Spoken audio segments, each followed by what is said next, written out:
দেখেন, মাকে ভালোবাসলে বউ চলে যায়, এটা আসলে আমি আগে বিশ্বাস করতাম না। আমার এখন বিশ্বাস করতে বাধ্য হইতাছি যে আমার মা বড় ভাইয়ের ঘরে খায় না, আমার ঘরে খায় কেন, এটা আমার বউ সহ্য করতে পারে না। এই কারণে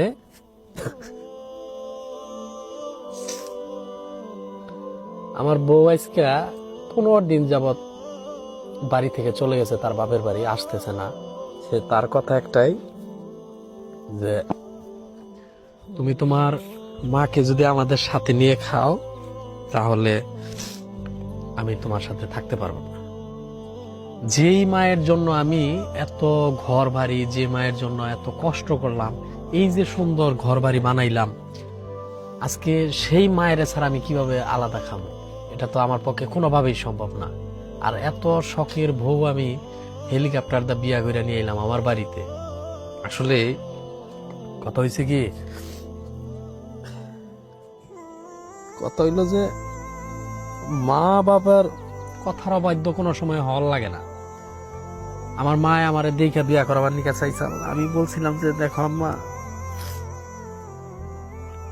আমার পছন্দে আমি বিয়া করবো, আমি তোমাদের পছন্দের সবকিছু করতে রাজি আছি। কিন্তু তবে আমার মায়ের বাপে একটা কথাই বলছিল, দেখো বাবা, প্রেম করে বিয়া করলে কিন্তু বউ টিকে না।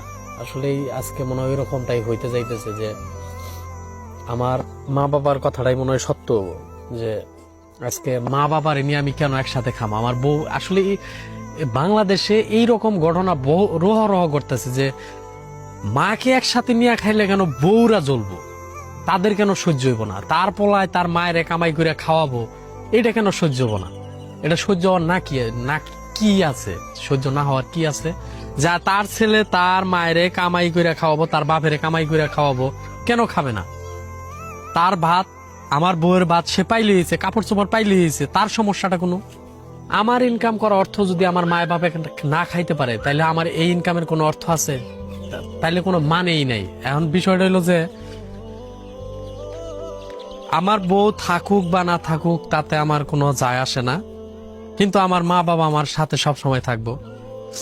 এই যে আমার বাচ্চাটা আজকে একা একাই খেলাধুলা করতেছে, তার মা আজকে 15 দিন ধরে ফালাই থুয়ে গেছে।